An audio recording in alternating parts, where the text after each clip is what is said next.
নমস্কার, আপনারা দেখছেন নিউজ মুখ্য বার্তা। সকলের সাথে সকলকে নিয়ে নিউজ মুখ্য বার্তা দেখতে চ্যানেলটি সাবস্ক্রাইব করুন। দুর্গাপুর তিনাট আশ্রমের পীঠাধীশ্বর থানাপতি 108 শ্রী মহন্ত শ্রী রঞ্জিতানন্দ গিরিজি মহারাজ আজ হরিদ্বারের জুনা আখড়ায় এক বিশেষ অনুষ্ঠানে শ্রী পঞ্চদশনামা জুনা আখড়ার রাষ্ট্রীয় মন্ত্রী পদে এবং প্রয়াগরাজের বিশেষ মন্ত্রী পদে অভিষিক্ত হলেন। এই অনুষ্ঠানে উপস্থিত ছিলেন জুনা আখড়ার সংরক্ষক শ্রীমন্ত হরিগিরিজি মহারাজ, সভাপতি শ্রীমন্ত প্রেমগিরিজি মহারাজ সহ জুনা আখড়ার বহু বিশিষ্ট সাধু সন্তরা। একজন বাঙালি সাধু হিসাবে এই প্রথম রঞ্জিতানন্দ গিরিজি মহারাজ এই পদে বসলেন, যেটা আমাদের বাঙালিদের পক্ষে আজ এক গৌরবের দিন। তিনি এরপর আবারও ছড়ি যাত্রায় সামিল হবেন। যেই ছড়ি যাত্রায় চারধাম তিনি যাবেন এবং তার সঙ্গে থাকবেন জুনা আখড়ার বহু বিশিষ্ট সাধু সন্তরা, থাকবেন হরিগিরিজি মহারাজ, থাকবেন শ্রীমন্ত প্রেমগিরিজি মহারাজ সহ বহু। এই অনুষ্ঠানের ছবি আজ আমাদের হাতে এসে পৌঁছেছে। আমরা আপনাদের সামনে সেই ছবি তুলে ধরলাম এবং এই প্রসঙ্গে বিশিষ্ট সাধু সন্তরা কি জানিয়েছেন তাও ব্যুরো রিপোর্ট নিউজ মুখ্য বার্তা।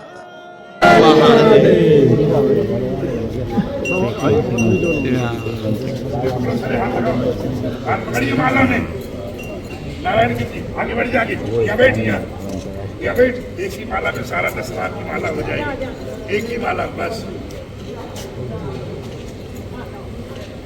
ठीक है, आइए। हर हर महादेव।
लगभग 2500 वर्ष पूर्व अपनी दिग्विजय यात्रा, जिसमें उन्होंने सनातन धर्म की स्थापना के लिए पूरे भारतवर्ष में 4 दिशाओं में 4 मठों की स्थापना की थी, का ही रूप है।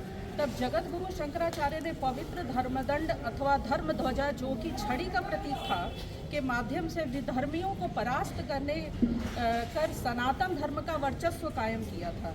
तभी से उनके बताए गए मार्ग पर चलते हुए साधु सन्यासियों व अखाड़ों द्वारा उत्तराखंड, हिमाचल, जम्मू कश्मीर व दक्षिण प्रदेशों में पवित्र छड़ी यात्राएं निकाली जाती हैं, जिसमें अमरनाथ, मणिमहेश, कैलाश मानसरोवर, उत्तराखंड के चारों धाम सहित अन्य पौराणिक स्थलों की यात्राएं आज भी लगातार संचालित हो रही हैं।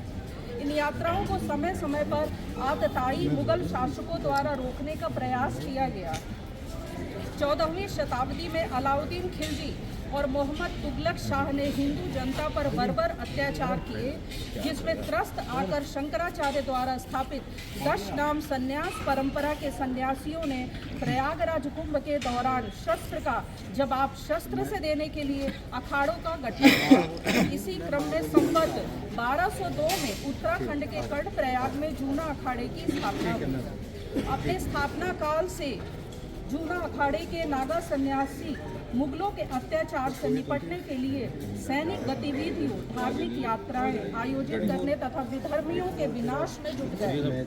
प्राचीन काल में यह भी परंपरा थी कि कुंभ पर्वों के समापन के पश्चात अखाड़े पौराणिक पावन छड़ी यात्रा निकालते थे तथा कैलाश मानसरोवर सहित उत्तराखंड के चारों धामों तथा अन्य पौराणिक तीर्थों की यात्रा किया करते थे।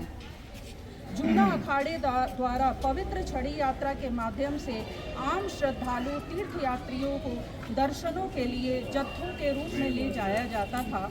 उस समय यह यात्रा अत्यंत दुर्गमायु क्षेत्र से अपेक्षाकृत सरल मार्ग होने के कारण जूना अखाड़े की पवित्र छड़ी यात्रा बरेली, किच्छा, नैनीताल होते हुए बागेश्वर पहुंचती थी, जो कि छड़ी यात्रा का मुख्यालय था। यहाँ से जूना अखाड़े के नागा सन्यासियों के नेतृत्व में सैकड़ों श्रद्धालु व सन्यासियों का जत्था यात्रा के लिए कूच करता था।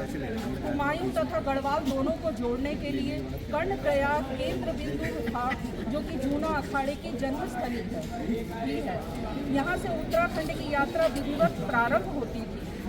14वीं शताब्दी से प्रारंभ छड़ी यात्रा को तत्कालीन पहाड़ी राजाओं पाल वंश, कत्यूर वंश, मावार वंश आदि का संरक्षण तथा प्रश्रय प्राप्त था।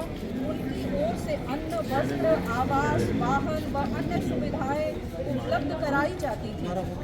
बागेश्वर से विधिवत प्रारंभ होने वाली जूना अखाड़े की पवित्र छड़ी यात्रा का संचालन लगभग 108 पीढ़ियों से ब्रह्मलीन महंत श्री महंत ब्रह्मागिरी जी, जिन्हें स्वयं माता हिंगलाज ने साक्षात प्रकट होकर आशीर्वाद दिया था, के आशीर्वाद से श्री महंत नारायण गिरी जी, श्री महंत अमर गिरी जी, श्री महंत गंगा गिरी जी, श्री महंत किशन गिरी जी द्वारा संचालन सफलतापूर्वक किया जा रहा है।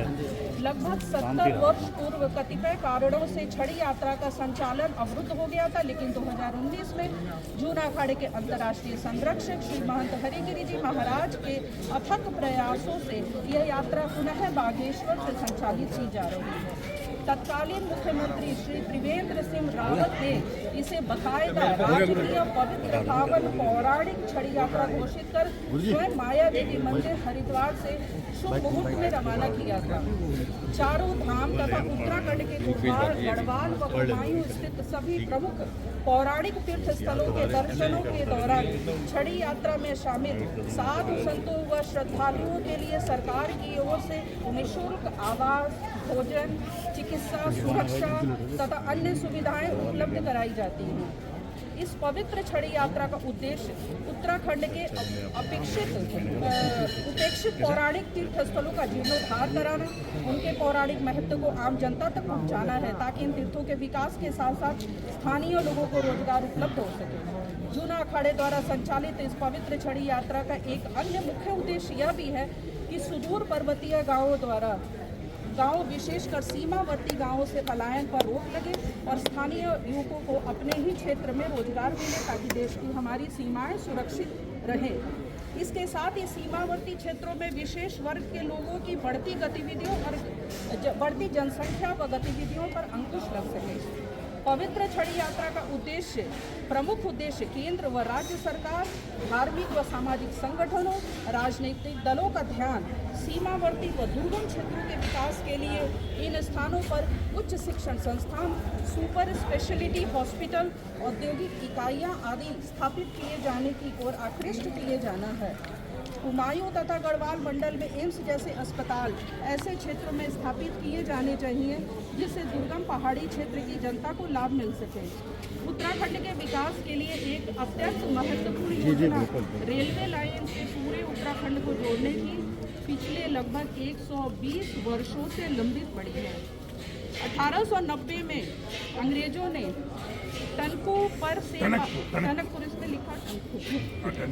से बागेश्वर तक रेल मार्ग बनाने के लिए सर्वे किया था। दूसरा सर्वे 1911 और 12 में हुआ। उत्तराखंड राज्य निर्माण के बाद सन 2006 में तीसरा सर्वे किया गया। सन 2020 में एक बार फिर सर्वे कराया गया, लेकिन यह सब लाल फीताशाही का शिकार हो फाइलों में ही दबता रहा। छड़ी यात्रा का उद्देश्य इस महत्वपूर्ण योजना को पूरा कराने के लिए जागरूकता अभियान चलाया जाना भी है, जिससे केंद्र सरकार का ध्यान इस ओर आकृष्ट कराया जा सके। पवित्र छड़ी यात्रा के माध्यम से उत्तराखंड के गौरव, आध्यात्मिक महत्व को विश्व में स्थापित करने के साथ ही साथ इसकी प्रगति, विकास, उन्नति के लिए हर संभव प्रयास कराना तथा केंद्र व प्रदेश सरकार से सतत संपर्क बनाए रखना भी है।